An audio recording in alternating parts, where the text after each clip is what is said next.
Vamos lá. Quem tem Bíblia, vai comigo, por favor, em 2 Reis, capítulo 20. Segunda carta, segundo livro de Reis, capítulo 20, versículo 1.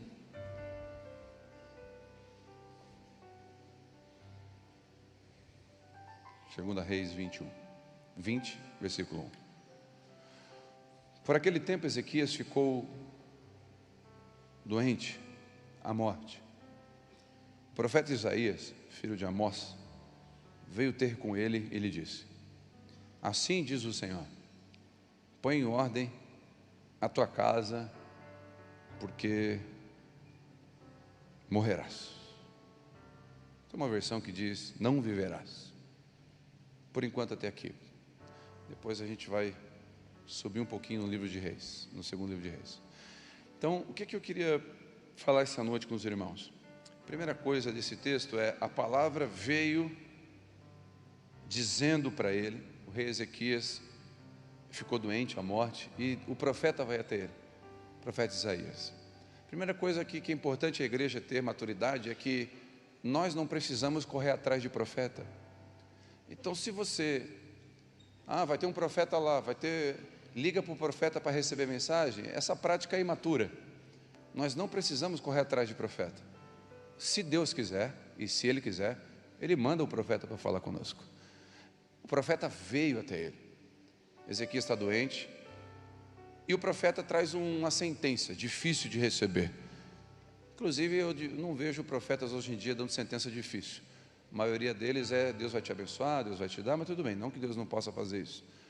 Mas o profeta Isaías foi certeiro, você vai morrer. Só que ele dá uma ordem, coloca a tua casa em ordem. Então, a direção foi, você vai morrer. Só que para morrer, Deus está dizendo para você, arrumar a tua casa. Bom, eu acho que é importante deixar claro que Deus não está falando para arrumar o sofá, a cama e os quadros da casa. É importante deixar claro, arruma a tua casa, não é muda o guarda-roupa de lugar, organiza a tua casa, põe em ordem a tua casa, não é lava o sofá que está sujo. É claro que você entende que casa aqui não é a estrutura onde você mora. Ele está dizendo, põe a tua família em ordem, põe as tuas prioridades. Aqui não é casa, é lar, é o lugar onde eu vivo. Então põe o lugar que você vive em ordem, organiza porque tu vai morrer. Então a palavra do profeta foi para que ele organizasse, ajustasse, consertasse a sua casa, a sua família. Ordenar, põe a casa em ordem, é colocar dentro de uma sequência de importância. O que é ordenar? Colocar em ordem numérica, priorizar, estabelecer uma sequência. Então a palavra para ele foi, põe em ordem, bota uma sequência na sua casa.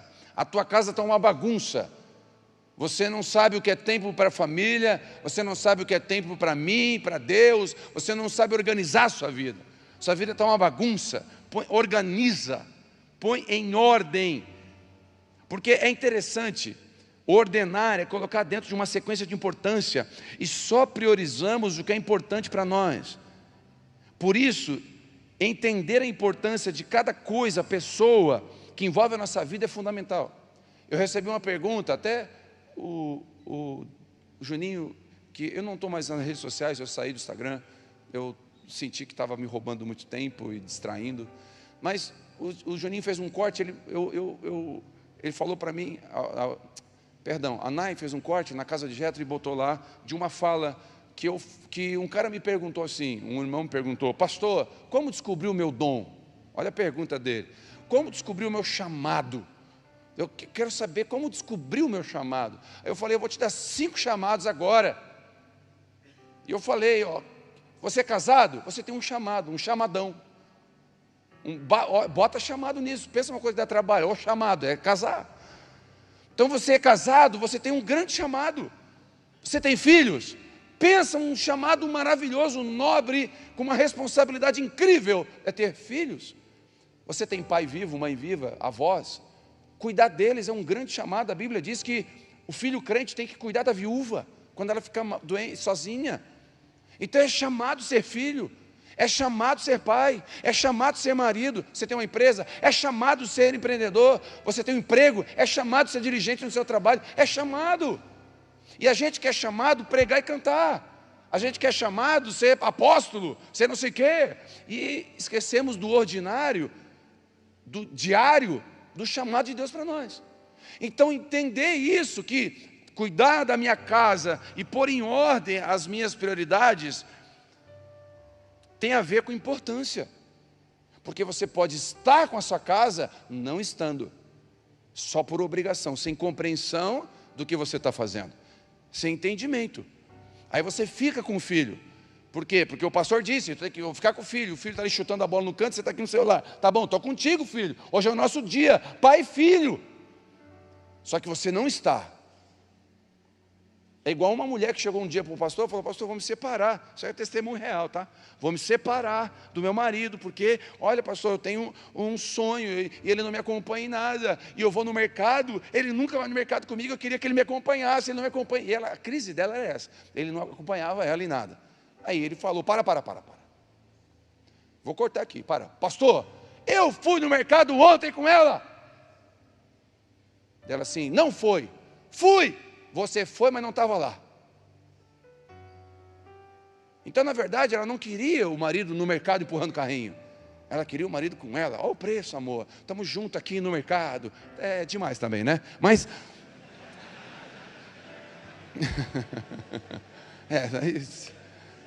só Jesus também, né? Por isso que eu vou sozinho. É demais também, né? Mas quem está entendendo o que ela queria? Então não é uma questão só de estar fisicamente. O que é que Deus está falando para o rei Ezequias? Ei, tua casa está uma bagunça. Tua casa está fora de ordem. Organiza ela. E é interessante, guarda isso aqui, ó. Estar organizado, entende-se organizado, tudo tranquilo? Vou repetir, isso aqui é importante. Estar organizado, entende-se organizado, está tudo tranquilo, é diferente de estar em ordem, porque o vale de ossos secos estava tranquilo. Quem concorda comigo que estava tranquilo? Pensa num lugar tranquilo. Vale de ossos secos. Quer paz? Vai no cemitério. Ninguém te incomoda. Mas tem morte. Então, às vezes, essa tranquilidade que a sua casa está, não significa que está em ordem. Sua esposa está morrendo, você não está percebendo. Há uma desordem. Isso é tão forte, irmãos. Olha que, como é forte. Eu não vou perguntar quem aqui negligencia o descanso. Eu estou falando do princípio sabático do descanso, que é o princípio do descanso na Bíblia. Eu não estou falando do adventismo, eu estou falando do princípio do descanso, de você ter descanso. Isso é tão forte que a terra respeita o descanso. A lei do Shemitah, a lei do descanso, dizia que 6 anos a terra trabalhava, no 7º ela descansava. Isso é tão forte. Eu tive a oportunidade em Jerusalém, e eu fui numa feira em Jerusalém, uma feira de frutas, e tinha figos. Olha que coisa linda. E aí eu tive a oportunidade de comer, eu fui comprar figo. E aí quando eu fui comprar figo, eu falei: meu Deus, que bonito esse aqui. E tinha outro do lado, um figo normal, simplesinho, mas tinha uns muito bonitos, assim, tipo de exportação e qualidade diferente, assim. Ele falou assim: ó, esses figos são aqui da mesma região. Eu falei: mas por que um é tão... Ele assim: esse aqui é de uma terra que descansa a cada 6 anos. Esse aqui é de uma terra que não respeita o descanso. Chega uma época que o descanso cobra. Ele vai vir cobrar da gente. E não vou dizer que é fácil descansar, se não fosse fácil não seria mandamento. O descanso não é fácil, porque a gente é produtivo. Só que o produtivo pode ser, está tudo organizado, mas em desordem. Inclusive descansar, colocar descanso na ordem, é obediência. Posso ouvir um amém? Porque no descanso entra a contemplação, por exemplo. O descanso entra a contemplação. E a contemplação, olha que legal, eu fui ver um estudo das pessoas mais inteligentes e criativas do mundo, as práticas dela. Aí tinha lá boa alimentação, tinha lá 5 características das pessoas mais inteligentes e criativas do mundo. Uma das 5 características, acredite, o hábito de passarinhar. Pastor, como se passarinha? Passarinhar, a cultura de observar os pássaros. E a Bíblia diz: não andeis ansiosos por coisa alguma, antes observai os pardais. Então a Bíblia me leva para lugares de ordem. Ordem. Organização é diferente de ordem. Você pode estar organizadinha, tua vida está tudo bonitinha, em desordem. Não está em ordem correta. O ativismo religioso desorganiza as nossas prioridades, nos rouba do que Ele nos deu. Eu preciso, se preciso for, é interessante. Nós temos uma ideia de culto. E a ideia de culto nossa, evangélica, de modo geral, é vir aqui, nesse lugar. E vir aqui nesse lugar é uma parte do congregar. E estavam nas casas, em comunhão, no templo. Isso aqui é uma parte do processo de congregar, uma parte só, não é todo. A compreensão do culto tem que ser maior. Ela tem que exceder as paredes. Aí você vai começar a sua vida, vai começar a colocar a sua vida em ordem. E aí, meu irmão, nos presídios e pelas barzinhos da vida, está cheio de filho de crente, que os pais abandonaram os filhos para ficar na igreja. Meu irmão, presta atenção. Eles não abandonaram os filhos para ir para a boca de fumo, abandonaram o filho para ficar na igreja. E aí você pergunta, é pecado ficar na igreja? Sim ou não? Mas colocar em desordem é. E colocando em desordem, o profeta pode me procurar e dizer: você vai morrer, organiza a tua casa. Mas espera aí, eu estou na igreja 7 dias por semana. É exatamente isso aí que está errado. Organize isso aí.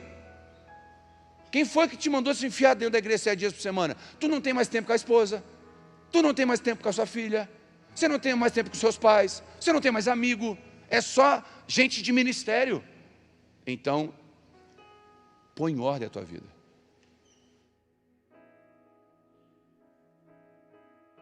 Põe em ordem os teus lazeres. Pastor, é errado ter lazer? De jeito nenhum. Mas põe em ordem, está em desordem. Você está jogando futebol 4 vezes por semana? Você gosta e está tudo certo. Não é pecado? É pecado jogar futebol? Por favor, entenda, mas põe em ordem. Está em desordem. Tem um desequilíbrio aí. Quem está entendendo? Então, dentro desse princípio, né, de pôr em ordem, olha que interessante, eu estava pensando sobre Ló.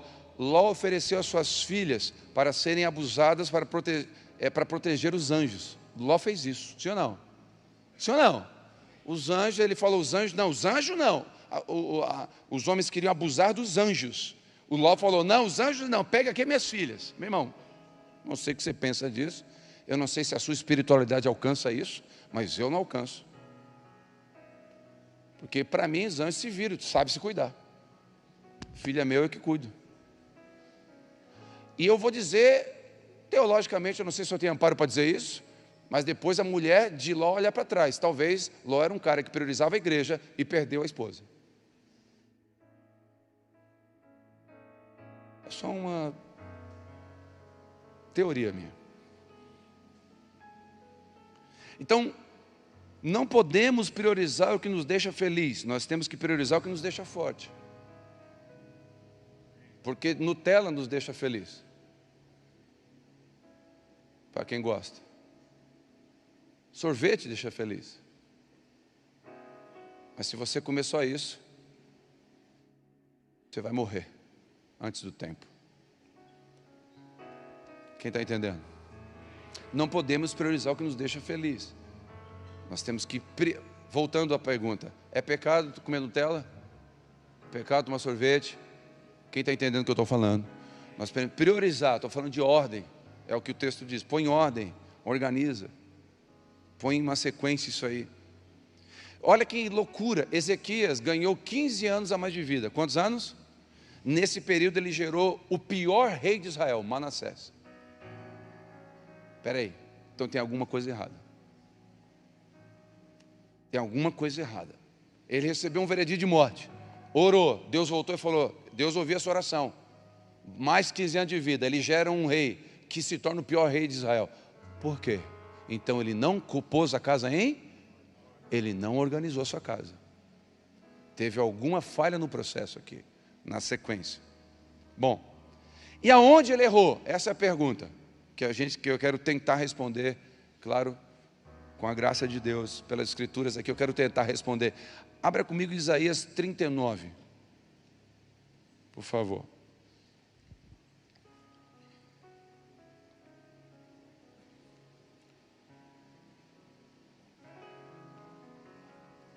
Isaías 39,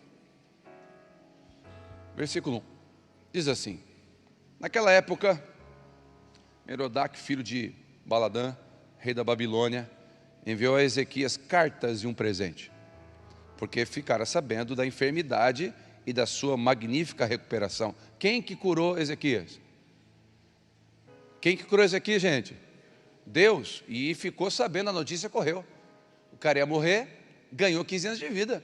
O rei da Babilônia mandou presentes, mandou carta. Versículo 2: Ezequias alegrou-se com isso e mostrou aos mensageiros da Babilônia a casa do tesouro, a saber, a prata, o ouro, os perfumes, o óleo fino, as especiarias raras, bem como todo o seu arsenal de guerra, tudo que se encontrava nos seus tesouros. Nada houve de valor em sua casa ou em todo o seu reino que Ezequias não lhes mostrasse.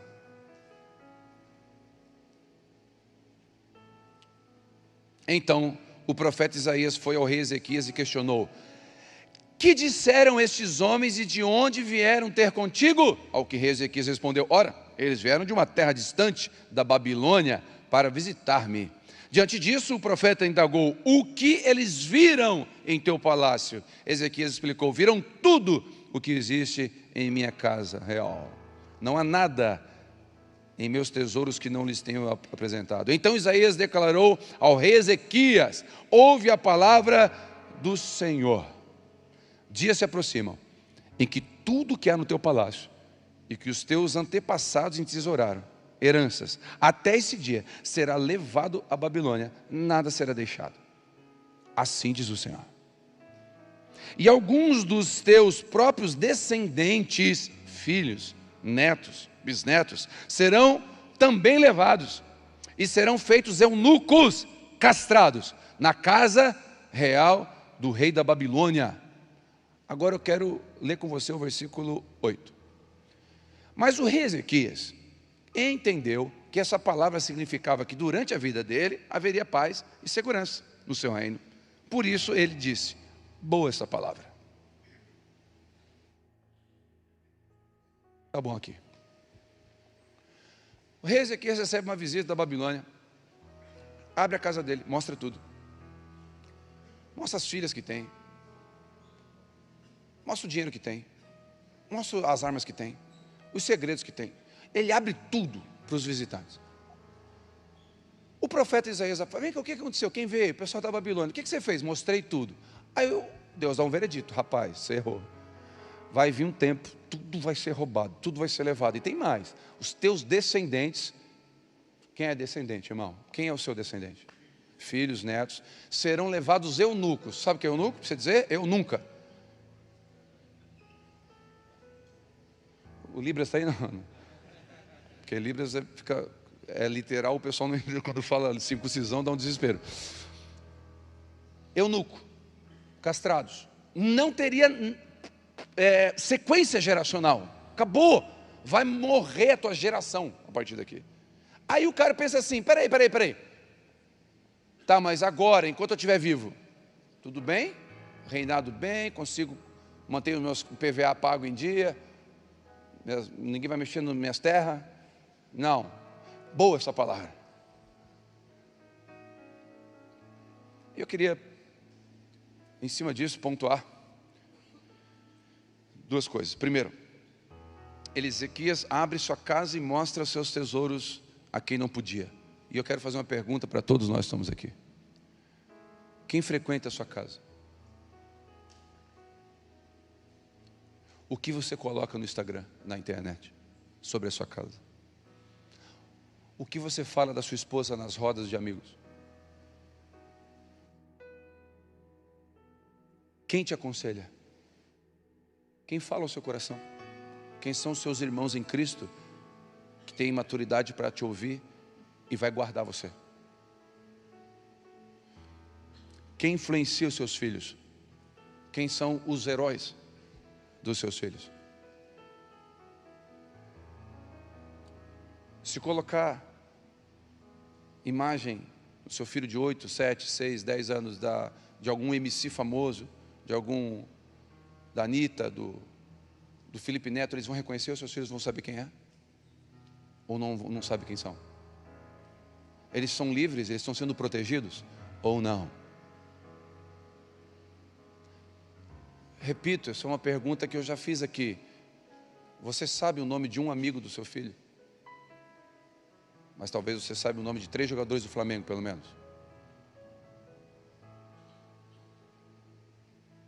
Até onde você está abrindo a sua casa? Até onde você está deixando a sua esposa se expor e você não está tomando a postura correta de dizer: amor, aqui não, cuidado. E não é machismo, é posicionamento correto de quem enxergou, de quem percebeu. Até onde? Não compartilhe suas conquistas, alegrias com quem não celebra a sua vida. Sua casa, sua família, seus filhos e casamento devem ser protegidos, não expostos. Nós corremos o risco de fazer como Ezequias, abrir a nossa casa, a nossa vida para quem não tem que saber, para quem não pode saber. E aí podemos ser saqueados, roubados. Deixa eu dar um pulinho na frente aqui, eu sei que é um assunto um pouco delicado, mas onde dormem os seus filhos? Vou dar um exemplo. A minha filha não dorme em lugar nenhum que vai ter um homem adulto. Ponto. Mas pastor, eu, gabinete pastoral, 23 anos atendendo pessoas. Os abusos ocorrem de perto.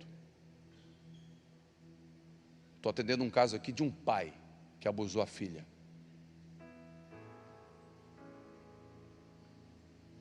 Então, eu não posso brincar com uma coisa que não pode brincar. Quem está entendendo o que eu estou falando? Ezequias, você abriu tudo isso para esse pessoal da Babilônia? Como assim, Ezequias? Segundo, ele só pensou nos seus dias. Não tinha uma mente geracional, uma mente de legado. Boa essa palavra. Como assim boa essa palavra? Como assim boa essa palavra? Não, pastor, eu estou prosperando. Eu estou trabalhando em 3 empregos, eu estou comprando o que eu queria. E o seu filho está entregue o dia inteiro numa creche, à noite para alguém cuidar, e você só vê ele dormindo. Boa essa palavra. Boa essa palavra? Boa essa notícia? Vou te dar uma boa notícia. Você vai ser promovido. Vou usar o exemplo de um irmão aqui da casa. Ele foi promovido. E a promoção foi de 30 para 50 mil reais de salário. Já ganhava 30, que já é violento. Para 50 e uma Hilux 0. Só que ele teria que sacrificar 25 dias do mês fora de casa.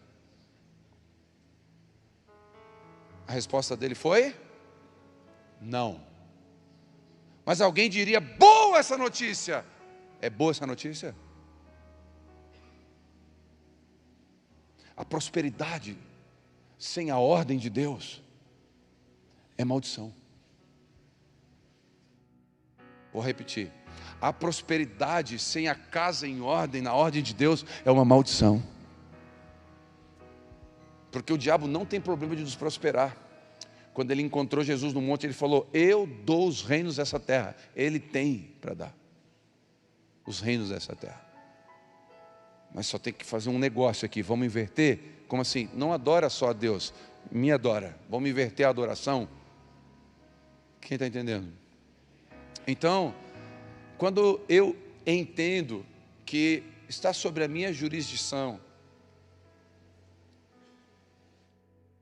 aquilo que Deus colocou para me cuidar, e eu citei aqui 5, poderia citar mais coisas que Deus colocou sobre sua jurisdição, seu cuidado. Ele te deu capacidade para conduzir isso aí, capacidade para cuidar disso que Ele colocou na sua mão. Ele não errou com você. Então, primeiro,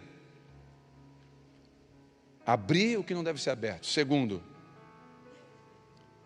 achar que está bom aquilo que não inclui a bênção sobre a sua casa.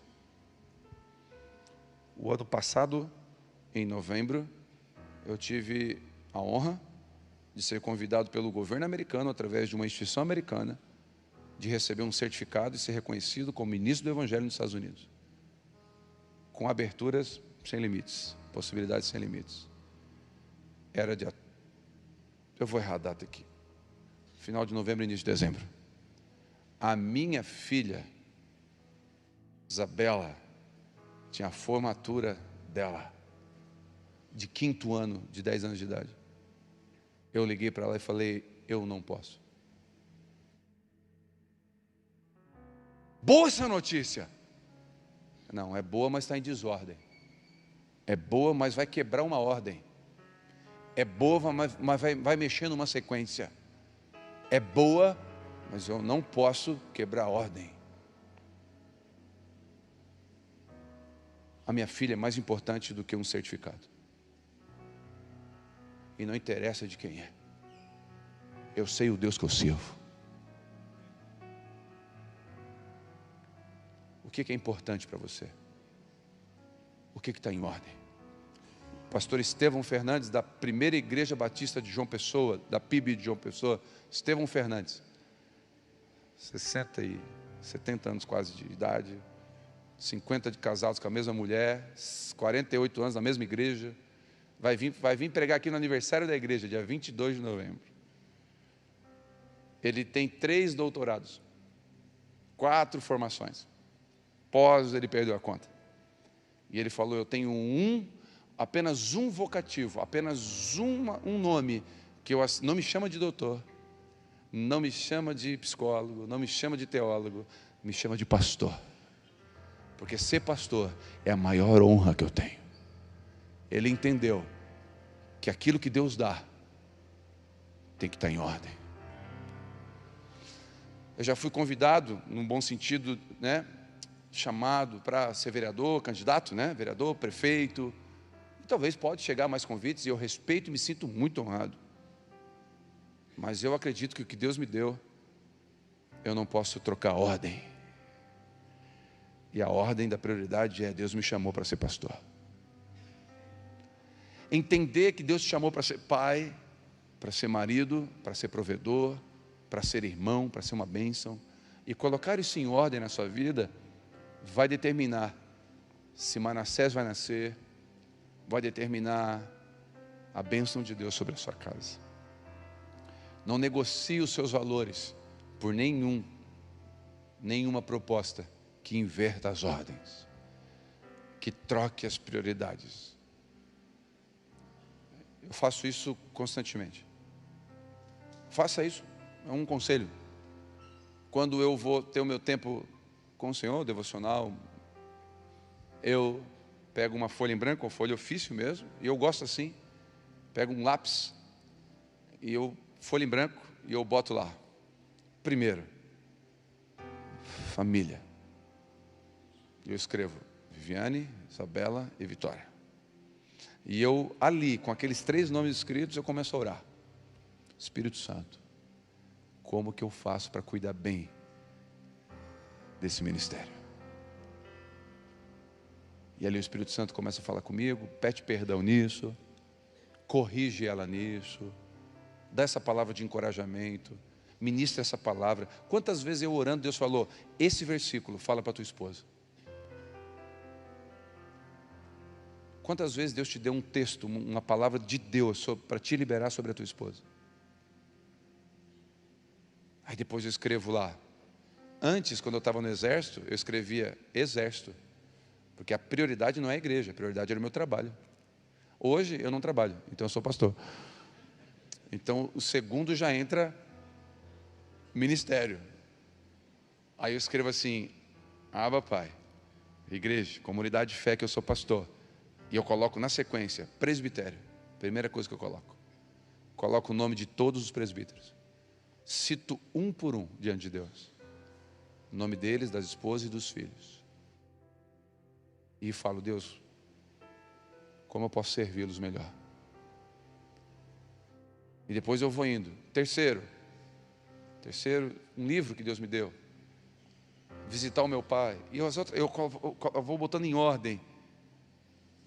Aí Deus vai lembrando. Lembra de um irmão. Aí eu lembro de um irmão que eu conheci há 20 anos atrás, nunca mais vi, mandou uma mensagem. Irmão, nunca mais vi. Aí eu estou orando, Deus coloca no meu coração alguém que nem está na minha rotina aqui da igreja. É um irmão em Cristo. Eu lembro, eu mando uma mensagem. Irmão, como você está? Ô pastor, você lembrou de mim no meio dessa multidão? Eu falei, eu não. Foi o Espírito Santo. Porque eu não lembrava nunca. Mas dentro de uma ordem, Ele vai fazer coisas maravilhosas. E ali vem até coisas que eu nem esperava. Nesse tempo escrevendo ali, já vira a folha, já... E aí vai. Aí Deus me lembra de orar pelos meus inimigos. Nossa, que glória a Deus mais lindo.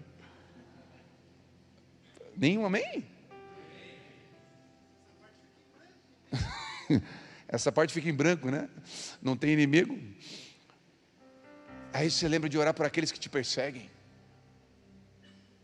Ou perto de você, ou longe de você, não importa. Mas só assim, sentando e pedindo para Deus colocar ordem. Então eu te abençoo nessa noite e oro para que a bênção do Senhor repouse sobre você e a sabedoria de Deus venha sobre a sua mente e sobre o seu coração, para que eu e você possamos proteger nossa casa. Amém? Guardar nossa casa. Proteger aquilo que Deus nos confiou. O que Deus te confiou? Qual o seu chamado? Pastor, eu sou diácono. Não é disso que eu estou falando. Diácono está aí, entre um dos chamados. Ser pastor é um. E está lá em quarto, quinto da minha vida, dos meus chamados. Quem está entendendo? Então eu queria, nessa noite, assim mesmo, nessa compreensão, né? O Espírito Santo, nessa noite, eu creio que está trazendo uma compreensão, amém? Uma compreensão, um entendimento, porque o entendimento muda. Quando você entende, você muda. Quando você só se emociona, você não muda. Então eu não queria que você saísse daqui emocionado, eu queria que você saísse daqui posicionado, bem decidido, assim, a pôr em ordem. Fica tranquilo, não morrerás. Tá? Não é... Assim diz, não, fica tranquilo, o Senhor não está dizendo que morrerás, apesar de que morrerás. Entendeu, né? Morrerás. Olha para o seu irmão e fala, morrerás. Mas não sei quando, mas morrerás. Saiba que morrerás. Agora deixa eu fazer uma pergunta. Uma pergunta simples para você ir pensando para casa agora. Até para morrer, um homem de Deus tem que estar com a casa em ordem. Imagina para viver. Que Deus nos dê sabedoria para viver longos anos, cuidando em ordem daquilo que Deus nos confiou, e ver os frutos. Nossos filhos não serão eunucos. Amém ou não? Aí você pensa, não, mas não tem mais castração, pastor, não existe mais isso. Não, a ideologia de gênero castra. Obrigado pelo amém. A ideologia de gênero castra. E se nós não cuidarmos dos nossos filhos, ela está aí para castrar os nossos filhos.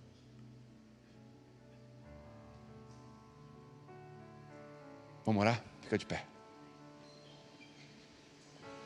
Bota a mão no ombro do irmão, vamos orar juntos?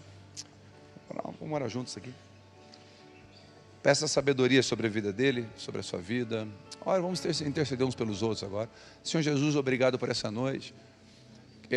Nós não queremos cometer o erro de Ezequias, de negligenciar e abrir a nossa porta para quem não deve.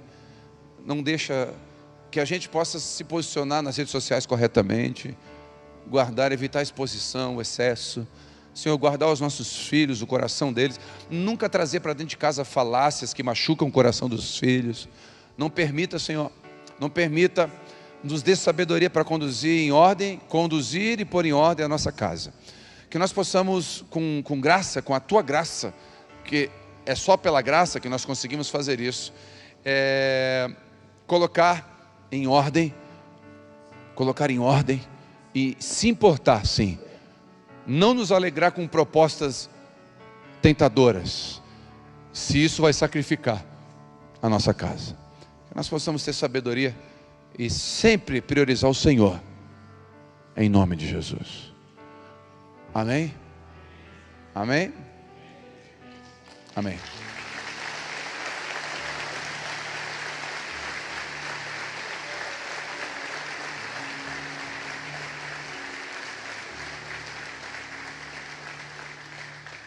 Não vai embora com pressa, fica aí, tem cafeteria, vai um lanche com alguém, aproveita aí o restante da noite. Que o amor de Deus Pai, graça do Filho, a comunhão com o Espírito Santo seja com todos.